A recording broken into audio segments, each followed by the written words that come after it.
दर्शकों, हम धन्यवाद करते हैं इस साध्वी बहन का। धन्य है इस बहन के माता पिता जिनसे इनका जन्म हुआ, जो बिल्कुल सत्य बोल रही हैं और कह रही हैं कि हमें ऐसे महापुरुष का साथ देना चाहिए, जबकि दूसरे और आज के स्वार्थी धर्मगुरु कथावाचक अपने स्वार्थवश संत रामपाल जी महाराज का विरोध कर रहे हैं। ये बहन जिस संत के बारे में बात कर रही है, उस महान संत की खोज हो चुकी है। तो चलिए अब आपको इस महापुरुष के जीवन में घटी उस दिव्य घटना से रूबरू करवाते हैं, जो दिव्य घटना संपूर्ण मानव जाति के कल्याण का कारण बन चुकी है। पुण्यात्माओं, परमात्मा स्वयं ही इस काल के लोक में आते हैं, अपने बच्चों को तत्व ज्ञान से परिचित कराते हैं। दास के अंदर उसी पूर्ण परमात्मा कबीर साहिब जी की शक्ति काम कर रही है।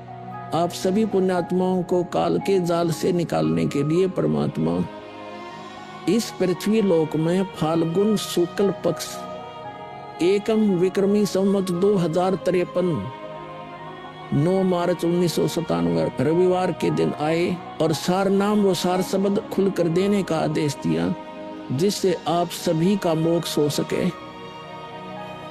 इसके बाद इस आध्यात्मिक ज्ञान के प्रचार प्रसार में बहुत तेजी आई और आज आप सभी पुण्यात्माओं को अपने निज घर की और परमात्मा की पहचान हो पाई। 600 साल पहले परमात्मा को ना पहचान कर हम काल के जाल में धोखे से रह गए थे। अब की बार दास को आम संत समझकर धोखा मत खा जाना। यदि आप इस परमात्मा के तत्व ज्ञान से पूर्णतः परिचित हो चुके हो, तो दास के इस इशारे को समझकर अपना उद्धार करवा लेना और अपने अन्य भाइयों बहनों को भी कबीर परमात्मा का ये सच्चा मार्ग समझाना। दास को कबीर परमात्मा का मिलना आप सभी के जीवन के कल्याण का कारण बन रहा है। आपको अब उस दिन की घटना के बारे में बताता हूँ। ये सत्य घटना उस दिव्य प्रसंग की है जो आज तक केवल एक रहस्य था। वो रहस्य सालों पश्चात अब आपके सामने प्रस्तुत होने जा रहा है। संत रामपाल जी महाराज जी के जीवन का वो महत्वपूर्ण दिन, जिसके विषय में उन्होंने आज तक भक्त समाज के समक्ष केवल सांकेतिक और आंशिक वर्णन किया था, अब उनकी आज्ञा से वो दिव्य प्रसंग विस्तार से प्रस्तुत हो रहा है। ये प्रसंग उस दिन का है जिस दिन संत रामपाल जी महाराज जी को कबीर परमेश्वर जी स्वयं इस धरातल पर आकर मिले थे। हे गुरुदेव राम देवानंद जी महाराज, ना जाने आपने इस दास में क्या देखा कि आपने इस दास को इतनी बड़ी जिम्मेदारी दे दी। अपने बाद मुझे गुरु पद पर बैठा दिया। ये दास अपनी आखिरी सांस तक आपके द्वारा दिया गया जगत कल्याण के मार्ग और मोक्ष के कार्यों को पूरा करने के लिए समर्पित रहेगा। परमात्मा का सत्य ज्ञान और सच्चा मंत्र हर घर तक पहुंचा के छोड़ दूंगा, फिर चाहे कुछ भी बीते मेरे साथ। ये दास आजीवन परमात्मा के मार्ग में कार्यरत रहेगा। ये फाल्गुन शुक्ल पक्ष एकम विक्रमी संवत 2053 9 मार्च 1997 रविवार की बात है। संत रामपाल जी महाराज हरियाणा के झज्जर जिले के एक झाड़ली कस्बे में गरीबदास जी महाराज जी की वाणी का पाठ करने गए थे। वहां किसी कारणवश पाठ रद्द होने की वजह से वे वापस आ रहे थे। वहां से लौटते समय संत रामपाल जी महाराज कबीर परमात्मा की याद में मग्न अपने दोपहिए वाहन पर सवार वापस लौट रहे थे। संत रामपाल जी महाराज स्कूटर को रास्ते में एक चाय की दुकान के पास रोक देते हैं। राम राम महाराज जी। राम राम भगत जी। महाराज जी चाय समोसा लगा दूं? हाँ भगत जी लगा दीजिए।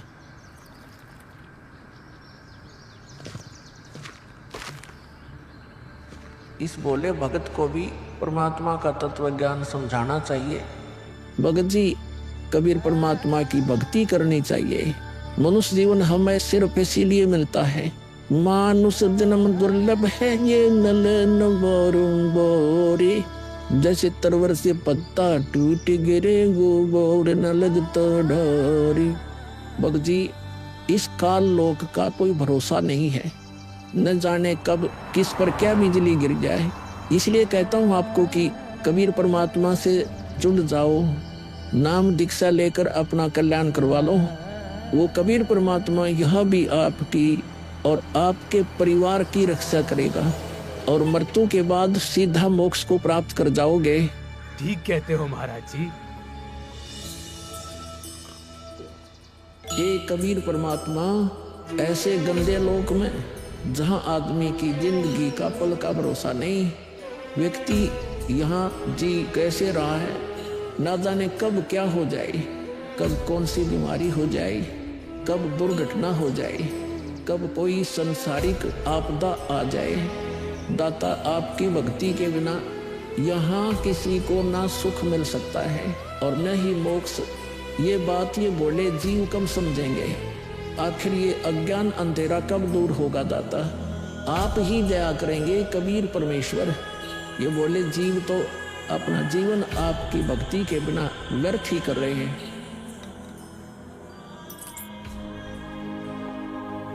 चाय पीने के बाद संत रामपाल जी महाराज मातन हिल की तरफ निकल पड़ते हैं। बिन उपदेश अचंभ है, क्यों जीवत है प्राण, और भक्ति बिना काठोर है, ये नर नहीं पाषाण। आगे चलकर संत रामपाल जी महाराज स्कूटर को एक पुली के पास रोक देते हैं। इस पुलिये की खास बात ये थी कि संत रामपाल जी महाराज जी ने इस पुलिये को सिंचाई विभाग में जूनियर इंजीनियर रहते हुए स्वयं बनाया था। क्योंकि ये पूरा क्षेत्र जंगल नुमा था, इसलिए संत रामपाल जी महाराज जी को इस पुलिये पर बैठना बहुत अच्छा लगता था और नौकरी के दौरान वो इस पुलिये पर बैठकर परमात्मा की याद में खो जाया करते थे। हे दयालु कबीर परमात्मा, आप जी हम नीचों के लिए 600 वर्ष पहले एक धानक रूप धारण कर इस गंदे लोक में 120 वर्ष तक रहे।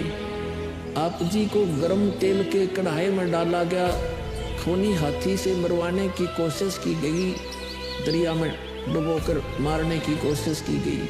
आप जी को बदनाम करने हेतु झूठी चिट्ठी डाली गई। आपके साथ कितने जुल्म ढाए गए, फिर भी हे दयालु कबीर परमात्मा, आपने क्या कुछ नहीं किया। अपनी सतलोक से बिछुड़ी आत्मा को अपनी शरण में लेने के लिए, इस तत्व ज्ञान को सब जीवों तक पहुंचाने के लिए।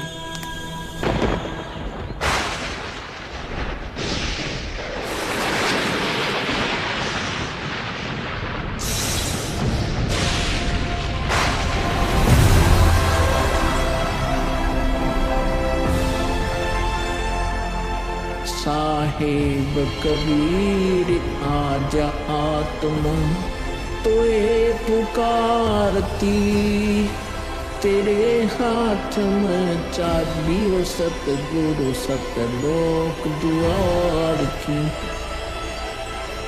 साहेब कबीर आजा आत्मा तोए पुकारती, तेरे हाथ में चाबी हो सतगुरु सतलोक द्वार की।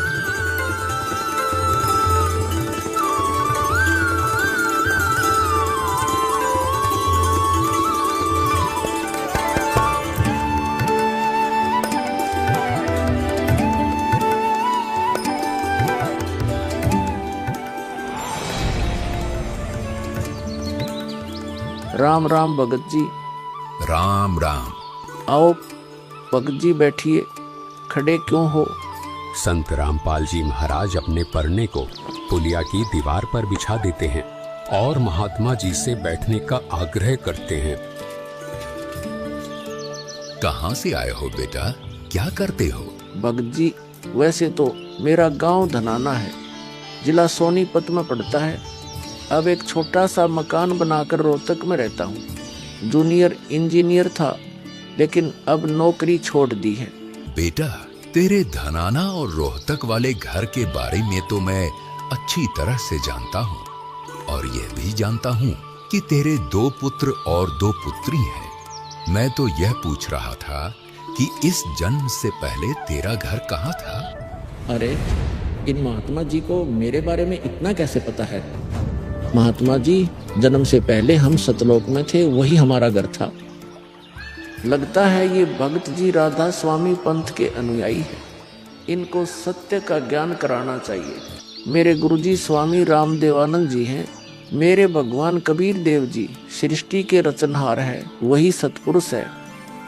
कुछ पंथ वाले सतलोक के विषय में तो बताते हैं, लेकिन वे सतपुरुष को निराकार बताते हैं, जो कि बिल्कुल झूठ है। भक्त जी, मैं स्वयं संत गरीबदास जी के पंथ से जुड़ा हूँ।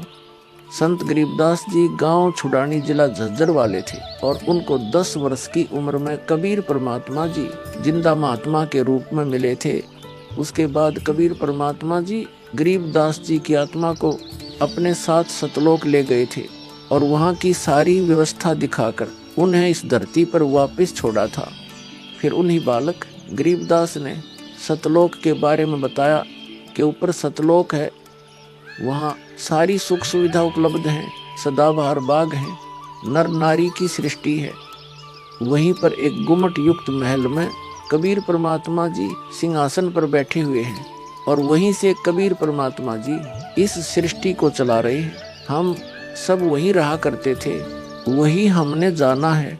जो सतलोक में केवल प्रकाश ही प्रकाश बताते हैं, उनका ज्ञान गलत है, वे मोक्ष प्राप्त नहीं कर सकते। भक्त जी, उस बालक गरीबदास ने वाणियों के माध्यम से बताया है कि गरीब अनंत कोटि ब्रह्मांड का एक रति नहीं भार, सतगुरु पुरुष कबीर हैं कुल के सिरजनहार। कौन कबीर? हम सुल्तानी नानक तारे दादू को उपदेश दिया, जाति जुलाहा भेद नहीं पाया, काशी माहे कबीर हुआ। बहुत आनंदित करने वाली बातें करते हो, और बताओ कुछ। इन्हें अपना ज्ञान अधूरा लग रहा है। हो सकता है ये नाम दीक्षा लेकर परमात्मा से जुड़ जाए। भक्त जी, अगर आपको अपना कल्याण करवाना है तो एक ही तरीका है, नाम दीक्षा। मेरे पूज्य गुरुजी ने मुझे नाम दीक्षा देने का आदेश दे रखा है। मैंने अपना घर और नौकरी छोड़ दी है। अब गुरुदेव जी की ही आज्ञानुसार प्रचार और दीक्षा देने का पवित्र कार्य कर रहा हूँ। बेटा, क्या तुम्हारे गुरु जी ने तुम्हें सारनाम और सार शब्द देने का भी आदेश दिया है? इन्हें कैसे पता सारनाम सार शब्द के बारे में? गुरुदेव की आज्ञा थी कि अभी सारनाम को सार्वजनिक नहीं करना है। उन्होंने कहा था कि मुझे स्वयं परमेश्वर कबीर जी मिलेंगे और वही मुझे सारनाम को सार्वजनिक करने का सही समय बताएंगे। तब तक यह सारनाम केवल विशेष विश्वास पात्र अनुयायियों तक सीमित रखना है। बेटा रामपाल, मैं ही सत्य पुरुष कबीर हूँ। अब वह समय आ गया है सारनाम और सार शब्द प्रदान करने का। वह भक्त जी, मैंने आपको बता दिया कि कबीर परमेश्वर मुझसे मिलने आएंगे, तो आप स्वयं ही कबीर परमेश्वर बन बैठे। मैंने अपने गुरु जी से पूछा था कि हे गुरुदेव, मैं कैसे पहचानूंगा जो मुझे मिलेंगे कि वे कबीर भगवान हैं? गुरु जी स्वामी राम देवानंद जी बोले, यह विश्वास करवाना व पहचान करवाना उनका काम है। तभी तो मैं बता रहा हूँ, मैं ही सत्य पुरुष कबीर हूँ। कबीर परमेश्वर जी सबको जिंदा बाबा के वेश में मिले हैं। आप तो जिंदा बाबा वाले वेश में नहीं हो। जिंदा महात्मा तो मुसलमान साधु होते हैं। मुसलमान धर्म तो अभी 1500 साल पहले ही बना है। मेरा असली वेश तो यही है, जिस रूप में मैं तुम्हारे सामने खड़ा हूँ। रामपाल, तुम मेरी परम हंस आत्मा हो। जगत कल्याण के लिए मैंने ही तुझे भेजा है। अब सही समय आ गया है सार नाम और सार शब्द देने का। मैं कभी सिर पर मुकुट, कभी पगड़ी, कभी टोपी धारण कर लेता हूँ। चारों युगों में आता हूँ। सतयुग में सत सुकृत नाम से, त्रेता युग में मुनींद्र नाम से, द्वापर युग में करुणामय नाम से और कलयुग में अपने वास्तविक नाम कबीर देव यानी कबीर नाम से आता हूँ और तेरे जैसी हंस आत्माओं से मिलकर उनका भ्रम दूर करता हूँ। लेकिन अगर तुझे केवल जिंदा महात्मा के रूप में विश्वास है तो मैं तुझे अपना वो रूप भी दिखा देता हूँ। ये देख।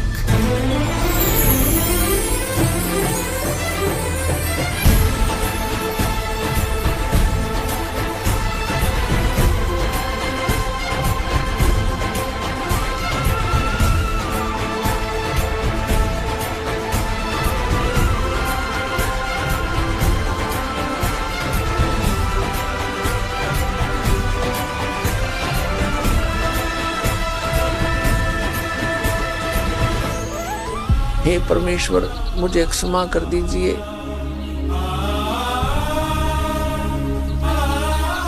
मुझसे अनजाने में गलती होगी।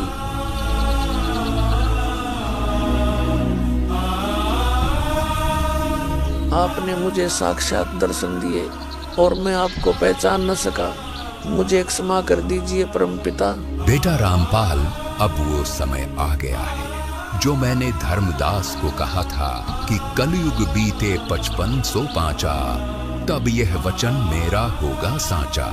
यानी जब कलयुग 5505 वर्ष बीत जाएगा, तब मैं खुद इस धरातल पर आऊंगा और अपने बच्चों को तत्व ज्ञान समझाकर इस काल लोक से सतलोक ले जाऊंगा। बेटा रामपाल, तुम मेरी परमहंस आत्मा हो। अब इसके आगे बेटा, मैं ही तेरे रूप में सारी लीला करूंगा और यह तत्व ज्ञान अपने बच्चों को बताऊंगा, उन्हें सतलोक की राह दिखाऊंगा।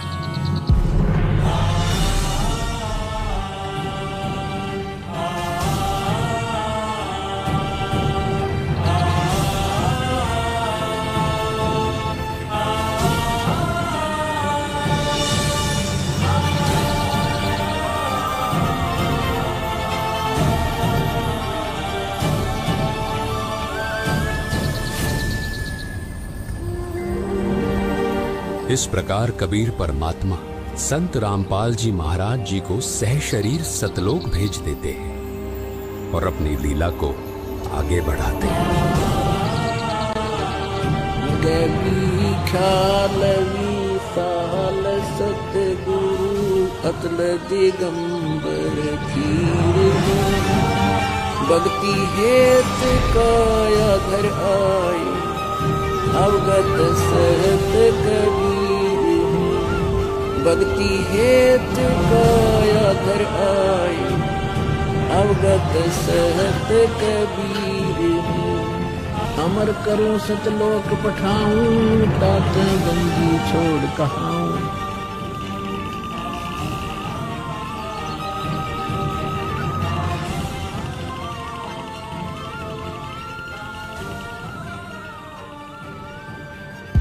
इस प्रकार कबीर परमात्मा संत रामपाल जी महाराज जी को सह शरीर सतलोक भेज देते हैं और स्वयं सर्व सृष्टि रचनहार कबीर परमात्मा संत रामपाल जी महाराज जी के रूप में संपूर्ण संसार का उद्धार करने के उद्देश्य से इस पवित्र मिशन पर निकल पड़ते हैं। संत रामपाल जी महाराज जी के रूप में कबीर परमात्मा स्वयं को छिपाए हुए हैं। उनके इस लीला को समझना आम जीव की समझ से बहुत दूर है। एक संत के स्वरूप में परमात्मा के अभिनय की ये अद्भुत सच्चाई भक्त समाज के लिए जानना बहुत जरूरी था। साक्षात कबीर परमात्मा के स्वरूप बंधी छोड़ सद्गुरु रामपाल जी भगवान की जय हो। अब बच्चों, ज्ञान पूरा आ चुका है और वो ठीक का समय आ गया है। गुरु पूरा, ज्ञान पूरा, भगवान पूरा, सब ही नारी नर शुद्ध तक जब ठीक का दिन आवंत, कपट चातुरी छोड़ के सरल कबीर गहंत। बच्चों, वो ठीक का दिन आ गए। चारों तरफ डंका बोल गया दाता का। कहाँ उग्र, कहाँ शूद्र हो, चाहे कोई नकम्मा डाकू लटेरा है, चाहे कोई छोटी जाति समझते हो आपको, हरे सबकी भाव पीर परमात्मा वो संत जो मेरा भेजा होगा, भेजा हुआ आएगा, वो सब के दुख दूर करेगा। हरे सबकी भाव पीर, सो समान समदृष्टि है समृत सत कबीर। वो एक समान समदृष्टि का है, सबको एक दृष्टि से एक समान प्यार देगा, सबको एक जैसा व्यवहार देगा, एक जैसा सच्चा नाम सतनाम सार शब्द देगा। वो समर्थ सत कबीर ही होगा। बोलो बंदी छोड़ कबीर साहब की जय हो।